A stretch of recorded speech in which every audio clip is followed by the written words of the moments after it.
Il est dépouillé de sa tunique et de la tunique de plusieurs couleurs. Parce que nous expliquerons également pourquoi la tunique de Joseph était à plusieurs couleurs. Vous allez comprendre. Qu'il avait fait sur lui. Ils les prirent et les jetèrent dans la citerne. Cette citerne était vide, il n'y avait point d'eau. Ils s'assirent ensuite pour manger. Ayant levé les yeux, ils virent une caravane d'Ismaélites venant de Galade. Leurs chameaux étaient chargés d'aromates, des baumes et des myrrhes qu'ils transportaient en Égypte. Bien-aimé dans le Seigneur. Bien-aimé, qu'il est merveilleux le Dieu d'Israël que nous servons. Parce que je suis certifié du fond de mon cœur que le Dieu que nous servons ne fait pas des choses au hasard. Remarquez que cette cavalerie qui venait, ces cortèges qui venaient de Galates, il y avait les aromates, des baumes et des myrrhes dans cette caravane. Parce que bien aimé, ici encore, nous allons expliquer, si Dieu nous donne la possibilité. Mais je crois que je vais toucher ça aujourd'hui. Alors Judas dit à ses frères, que gagnerons-nous à tuer notre frère et à cacher son sang? Venez, vendons-les aux Ismaélites et ne mettons pas la main sur lui, car il est notre frère, notre chair, et ses frères l'écoutaient.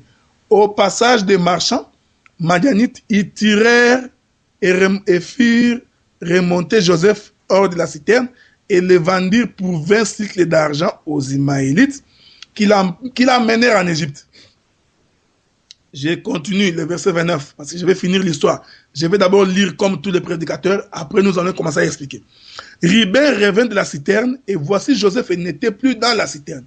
Il déchira ses vêtements, retourna vers ses frères et dit, l'enfant n'y est plus, et moi, où irai-je? Ils prirent alors la tunique de Joseph. Ayant tué un bouc, ils plongèrent la tunique dans le sang et ils envoyèrent à leur père la tunique de plusieurs couleurs en lui faisant dire, voici ce que nous avons trouvé. Reconnaissez si c'est la tunique de ton fils ou non. Jacob l'a reconnu, il dit, c'est la tunique de mon fils. Une bête féroce l'a dévoré. Joseph a été mis en pièces. Il déchira ses vêtements, mit un sac sur ses reins. Il porta longtemps le deuil de son fils. Tous ses fils et toutes ses filles. C'est ici que nous vous avons toujours dit que Joseph également avait des filles. Vous comprenez?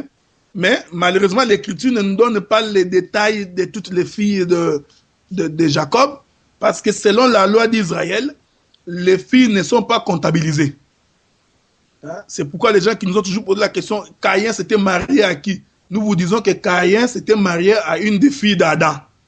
Mais comme dans la coutume de notre Dieu, on ne cite pas les filles, voilà pourquoi on avait tué son nom. On avait tué le nom des filles d'Adam. Mais Adam aussi avait des filles. Vous comprenez? Quand vous lisez votre Bible, vous ne verrez, à part Dina, on a soulevé l'histoire de Dina en tant que fille de Jacob parce qu'elle a été violée. Si elle n'a jamais été violée, on n'aurait même pas cité son nom dans la Bible. Mais reconnaissez que Jacob n'avait pas seulement 12 enfants. Il y a des gens qui croient que non, les 12 enfants de Jacob n'avait que 12. Non. Jacob avait et des garçons et des filles. Écoutez, l'Écriture nous dit, il déchira ses vêtements et il mit un sac sur ses reins. Il porta longtemps le deuil de son fils. Tous ses filles et toutes ses filles vinrent pour le consoler, mais il ne voulut recevoir aucune consolation. Il disait, c'est en pleurant que je descendrai vers mon fils au séjour de mort, et il plairait son fils. Maintenant, écoutez, bien-aimé. Il est merveilleux. Quand Joseph s'est présenté au devant de ses frères, la Bible dit que la première chose qu'ils ont fait, ils ont comploté. Est-ce que vous comprenez? Ils ont dit, voici l'homme des révélations. Voici l'homme qui... Parce que bien aimé, quand on a la révélation, généralement, on s'attire la foudre de beaucoup, de ses propres frères, même dans la vie. Quand quelqu'un a la révélation, tu vas voir que ses propres frères vont commencer à les haïr. Non pas parce qu'il a fait quelque chose de mauvais, non. Il commence à les haïr tout simplement parce que ses frères-là ont une grâce, ses frères-là ont une révélation, ses frères-là ont une connaissance. Tu vas voir, quand il parle de son frère, c'est avec la haine qu'il en parle. Quand tu vois quelqu'un comme ça, comprends qu'il est habité par l'esprit des enfants de Jacob. Vous comprenez? Maintenant, suivez. La Bible dit que quand Joseph venait, le père a envoyé les fils vers ses frères. Comme Dieu a envoyé Jésus vers les siens. Mais pendant qu'il était venu pour les sauver, pour leur amener la nouvelle du Père, leur amener à manger, prendre de leurs nouvelles, savoir comment ils allaient, et ils se sont mis à comploter. Vous comprenez? Tout comme les Juifs l'ont fait avec Jésus. Pendant que Jésus était venu leur apporter la bonne nouvelle, leur apporter la vie éternelle, leur donner les nouvelles du Père, les Juifs, les fils de Jacob, ils se sont mis à comploter. Voilà pourquoi Jésus va leur dire, si vous êtes vraiment fils d'Abraham, c'est-à-dire fils de Jacob, vous reconnaîtrez que je suis votre frère. Ils ont commencé à comploter pour les faire mourir. Parce que je vous informe ici que Joseph était mort. Les gens qui n'ont pas les yeux ne verront pas. Mais nous qui avons l'œil, nous disons que Joseph était effectivement mort. Parce que Joseph est une ombre. C'est une ombre d'une réalité. Il renseigne sur la personne de Christ. La Bible dit que dès qu'il est arrivé, ils ont enlevé sa tunique multicolore. Vous comprenez? Parce qu'ils voulaient les tuer. Vous comprendrez également pourquoi les Romains, vous comprenez? Ils ont également enlevé la tunique de Jésus.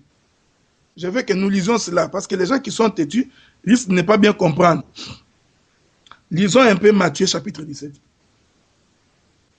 Matthieu chapitre 17.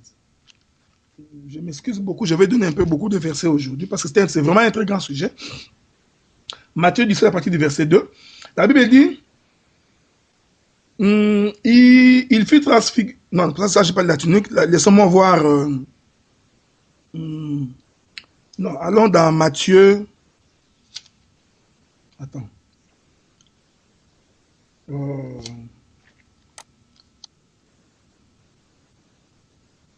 Voilà. Matthieu chapitre... parce que je crois les versets que je vous ai donné 17, nous allons en parler demain. Matthieu chapitre 27, à partir du verset 35. La Bible dit ceci. Matthieu 27, verset à partir du verset 35, la Bible dit, après l'avoir crucifié, il s'est partagé ses vêtements, en tirant au sort afin que s'accomplisse ce qu'avait annoncé par les prophètes. Ils se sont partagés mes vêtements et ils ont tiré au sort ma tunique, puis ils s'assirent et les regardèrent. Vous comprenez? C'est ce que les frères de Joseph ont fait. Ils ont enlevé la tunique de Joseph. Après, ils se sont mis ensemble. Ils les regardaient, ils ont commencé à manger. Vous comprenez? Avant de vendre Joseph. Parce que je vous informe que vendre Joseph en Égypte, c'est ce verset-là qui dit à tous ceux qui ont cru en son nom. Parce que comme les Juifs, les frères de Joseph, ne l'ont point reconnu, qu'est-ce qu'ils ont fait? Ils l'ont vendu en Égypte. Comme les Juifs n'ont pas reconnu Jésus, ils n'ont pas accepté l'évangile, ils n'ont pas accepté le royaume des cieux, alors en tuant Jésus, en fait, ils l'ont vendu vers nous, les païens. Vous comprenez? Afin que nous puissions avoir la... Demain, nous allons vous expliquer pourquoi l'Égypte a prospéré. Pourquoi nous prospérons aujourd'hui. Nous allons expliquer cela. Vous comprenez? C'est-à-dire qu'ils ont pris cet homme de Joseph. Ils ont enlevé sa tunique. Je me